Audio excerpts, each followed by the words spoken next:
let's go to the man right now. We go to the Northeast and we talk to Hawk on the phone. The day of redemption is at hand! Repent, and thou shalt be saved. What's going on, everyone? I'm Hawk, and welcome back to my channel for another video. This time I'm talking about our beloved Philadelphia Eagles. That's right, coming into this game against the Seattle Seahawks on Sunday. We get a treat because we get to watch the whole playoffs, AFC and NFC, kickoff this weekend, and we have the last game, so this should be a lot of fun. Now, there are some takeaways and some things that I really want to talk about because amidst all of the jokes, there is some seriousness to what's taking place with this team and the fact that the Philadelphia Eagles have turned a corner. Whether people want to talk about the division being historically bad and all of the injuries, I get all of that, but I'm not talking about that right now. What I want to talk about is the fact that we, the Philadelphia Eagles, have Doug Peterson and Howie Roseman has developed the guts of an offense. Through all the jokes, all the bullshit, everything everybody's saying, we're just going to get straight to it, and we're going to get to the crux of the situation, okay, and what this means for our team and Carson Wentz moving forward, okay? Now, when I say that we've developed the guts of an offense, some of the people are going to have to walk back some of the criticisms on Howie Roseman, meaning all of the missed on J.J. Arcega-Whiteside, missing on Donnell Pumphrey, okay? What we've done is by getting Boston Scott and by getting Greg Ward, we've actually put together what the most important part of an offense is to a winning football team. Now, what I mean by that is that around the trade deadline, I started talking about Melvin Gordon, but I wasn't just name dropping like I said. I was talking about a certain skill set that was needed with this team and what teams were able to do. When I said that the Eagles early on had missed on Miles Sanders early because they had to allow him to grow some more, what I was talking about is that skill set, that sweet science of football where you get either you have to have a bell cow running back like a Jordan Howard, like we had back then, in which he could run the football, but teams were able to run blitz. And because he couldn't catch out of the backfield, they were kind of pinning him down and pinning Carson Wentz down. And if you're going to have a bell cow running back, then you need to have a burner, somebody on the field that can take the top off the defense. Now, if you don't have a burner, then the other side of the offenses, the other aspect of offense that will work is, since you don't have a burner, is to have a running back who can gash the defenses by running up the gaps and, getting that strong safety to come down. And then when they start to run blitz, it allows you to throw screens and come out the back door. If they shoot the wrong hole or the wrong gap assignment, then, you get that screen, in which this is what the Eagles have or has developed.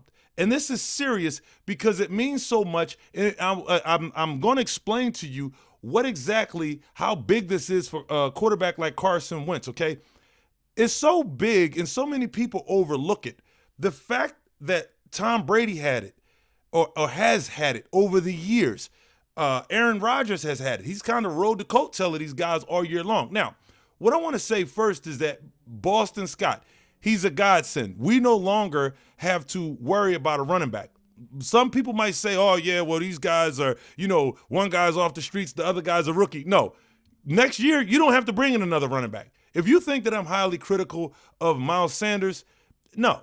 Right now, Boston Scott and Miles Sanders are two running backs, and the way that Deuce Staley is using these guys where they're splitting the carries, it's beautiful because you have one guy who is pretty much a monster in Miles Sanders. He's just a little young right now, and he still needs time to grow into that bell cow, that 20 to 22 carry per game kind of running back, because in my honest opinion, he's still getting arm tackled too much. He's not running on schedule like he's supposed to.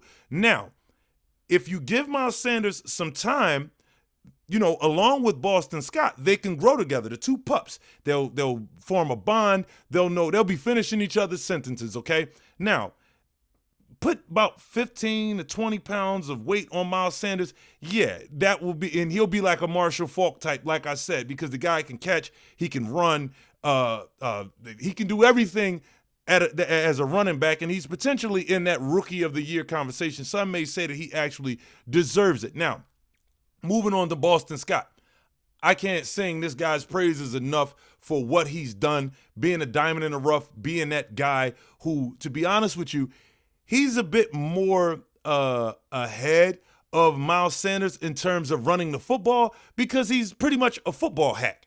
He's a football hack because what everybody say, they say that the defenses are now bigger and stronger and faster than they've ever been. Well, this guy is small and he's strong. So he can run and pick up gears and shut and stop and shift, and they can't find him. So now, like Carson said in that post-game press conference, over the past few weeks, safeties have been inching closer and closer and closer because they can't find Boston Scott. And when they get down, if they choose the wrong gap assignment, he's shooting through another hole, or he's bouncing outside, he's for a screen out the back door, and he's gashing defenses, in which gives Carson Wentz at the beginning steps of giving Carson Wentz back the advantages that he's supposed to have. And I spoke about this in previous videos where I said that Carson Wentz has to be allowed to take care of the nuances that are afforded or to a quarterback, in which you have to be able to gash the defense for big gains, okay, or with the running game, and then be able to, when they start to run blitz and they get excited, then start to go with the screen game and gash them, because then he can move the pocket left, he can move the pocket right, he can go tempo. That gets the defense off balance. This is the sticky, gooey stuff, okay, that quarterbacks like Tom Brady, when you say, oh, Tom Brady was winning with nobody. No, he's not just winning with nobody, but quarterbacks' numbers are a bit inflated. Because let's be honest, if Carson Wentz is the guy who's doing the least amount of running around, why not give him that advantage by speeding up the defense? The defense is tired. Carson is just sitting there like, in the pocket. He might buy a little time here, buy a little time there, but why not let him use that? A lot of the numbers that these quarterbacks get are a bit inflated, and we needed to give that back to Carson Wentz, okay? Because when a defense is gassed and they're tired, they start looking the wrong way. The guys start taking miscues. They start missing assignments. They start misstepping in the wrong direction, and it just looks like your quarterback is just the best thing since sliced bread.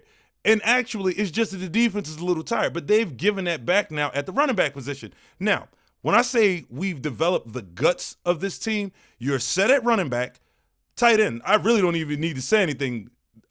Most people say that Carson Wentz keyed on Zach Ertz too much. Well, Carson was kind of onto something because he understood what this team was not able to award him, or he wasn't the advantages he was not afforded by a running back who could actually help. And checking down, Jordan Howard couldn't really catch out of the backfield to the point where he could hurt you. Now, he did have a pretty good game in catching the wheel route out of the backfield and scoring against the Green Bay Packers. So it kind of slowed them down. Well, it helped to get the victory. But what I'm saying is that by giving Carson that advantage with the running game, with the running backs who can catch out of the backfield and somebody that he could actually trust. See, he wasn't really checking down because, one, he had a rookie, then he had another guy who couldn't catch, and then he had another guy off the street. So that's three running backs that one can't catch, the other running back is a rookie, and the other running back was, selling life insurance just last week. So it's kind of hard to trust those guys. But like I said, back to what I'm saying about the tight ends, Zach Ertz and Dallas Goedert.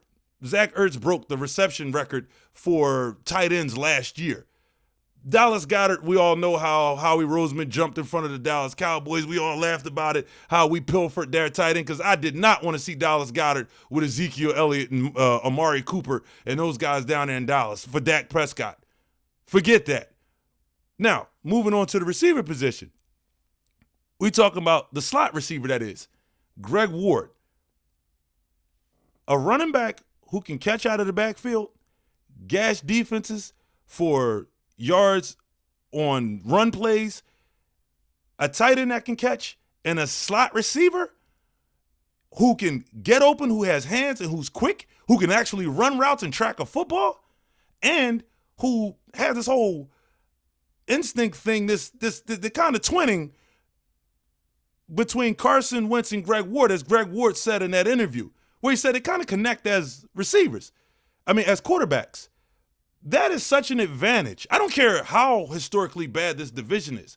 If you can get that and give it to a franchise quarterback like Carson Wentz, yeah, hell yeah, they can overcome injuries on his team. Because Carson can buy time, he can gas the defense, he can go to his tight end. Now he has a slot receiver who understands him. Not just any slot receiver that can run a pattern and get open and is quick. It's funny how karma works, how the universe works, where he goes from a guy like Nelson Aguilar who's trying to show him up and looking funny and saying that the ball was in the lights and trying to throw Carson Wentz under the bus, to now giving him a former quarterback who understands his pain. They're going to be finishing each other's sentences. He's going to know exactly what Carson Wentz wants him to do. And guess what? I got news for you. Greg Ward really isn't even expected to be the slot receiver of the future. Keep an eye on this kid, Deontay Burnett. They're saying that this kid is actually has great hands and faster, and this kid's supposed to be a savant. So, again, this is the guts of an offense. So when I say we need to walk it back some on Howie Roseman, I understand he missed on those draft picks. But at the end of the day, they have the guts of an offense, the sticky, gooey stuff that keeps everything together to where, yeah, you really don't even need an A1 receiver if you can do all of these things by playing straight up the middle of the field. And it slows down the defense. It makes the defense be honest. They can no longer load up against the run like when Jordan Howard was in the game. And like I said, when Jordan Howard was in the game, they were loading up against the run because they could do it because you didn't have a burner on the outside. Deshaun Jackson, who should have had the surgery, was no longer in the game, to where you push that free safety back and get that strong safety to come up. And then you create the one-on-ones and, the matchups on the outside that will actually work in your favor for the offense. But you weren't getting that because you weren't getting the safety's attention. So you weren't dictating anything. But now the fact that you do have a running back, and stay with me, wait for it, now that you do have a running back that can gash defenses as well as catch out the backfield, now if you put that with a burner and not a guy like a Jordan Howard, oh my gosh, that's a nuclear bomb. With a quarterback, I'm going to just tell you right now, if you don't know football enough, that is a nuke. Look at Julian Edelman for Tom Brady. See how small he is? Look at the New England Patriots running back. See how small and compact he is? He's about 5'11". Bill Belichick is famous for having a small running back who, again, like I said, is a life hack. If you can find a small running back, he's already low to the ground. He has so many advantages. This is the sticky, gooey stuff. This is the secret that Bill Belichick knew. And now Doug Peterson has it at his disposal. The only thing that he has to do, in my opinion, is give Boston Scott the ball when he's supposed to have it. Because Boston Scott, this is the second time that when Miles Sanders went down, he stepped in and he balled out and he killed the New York Giants. That's no coincidence. You right now may need to start Boston Scott. Well, I would say start Miles Sanders, but allow Boston Scott to get more of the touches right now because he's more ready. I would really like to see what Boston Scott's yards after contact is, because the guy is balling out. And if we keep that in place and then we get past Seattle come Sunday and you get Deshaun Jackson back, I don't care. I'm not going to say I don't care, but whatever injuries that this team has, they'll definitely be able to overcome it. So all of that, oh, yeah, the offensive line is hurt. There's so many injuries here and all that. Yeah, I get it. I get it. But with what I'm talking about, those aspects, straight up the middle of the field. And everybody say, oh, Carson Wentz needs to check down more. He's going to his tight end. That's kind of sort of a check down. That's a outlet route, or outlet receiver. Because I'm gonna say this too. Going into next year, All we need to do is get another young burner and figure out what's going on with Alshon Jeffrey and this dead cap hit for like $23 million and this torn Achilles or ruptured Achilles, and figure out who we going to put over there at that Z receiver, see if we can get rid of this guy since he's been standing Carson Wentz up and, not apparently or allegedly leaking stuff to Josina Anderson and Nelson Aguilar, corrupting him. If they take and get a young burner and another Z receiver, there is a very promising future for this team. And I think that it might not have come Howie Roseman's way, the sexiest way possible, but I definitely think that you might have to accept the fact that Howie did do a great job moving forward.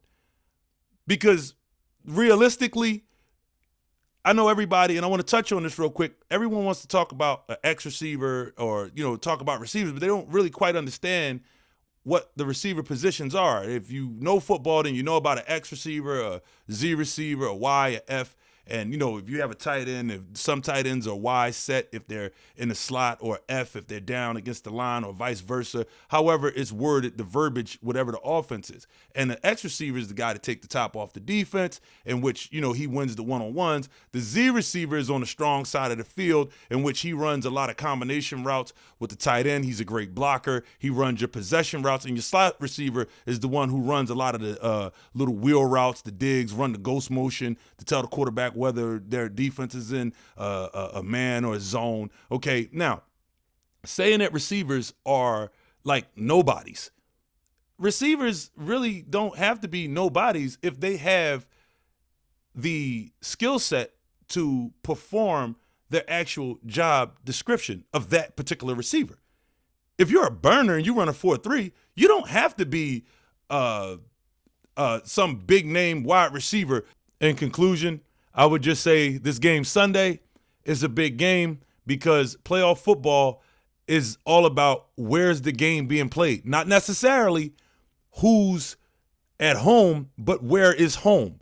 And places like Foxborough, Lambeau, and Lincoln Financial Field down in South Philadelphia, those are clear-cut advantages when it comes to playing in the playoffs. And I feel as though this team, we can definitely win this game. It's going to be a tight dogfight. It's going to be the kind of game where both quarterbacks, Carson and Russell Wilson, are going to do everything that they can in that power to keep their offenses alive and keep the drive going and keep that opposing quarterback on the sideline. It's going to be a dogfight. But I picked the Eagles 20-27 to come out of this game, and do not sleep on Marshawn Lynch. Nobody should be surprised if Marshawn Lynch just seems to go off, because to be honest with you, he's one of my favorite all-time running backs. Eric Dickerson, Marshawn Lynch, and Brian Westbrook are my top 3 favorite running backs of all time. But anyway, I'm Hawk. Thank you for watching this video. Thank you for tuning in. Be sure to hit that like button.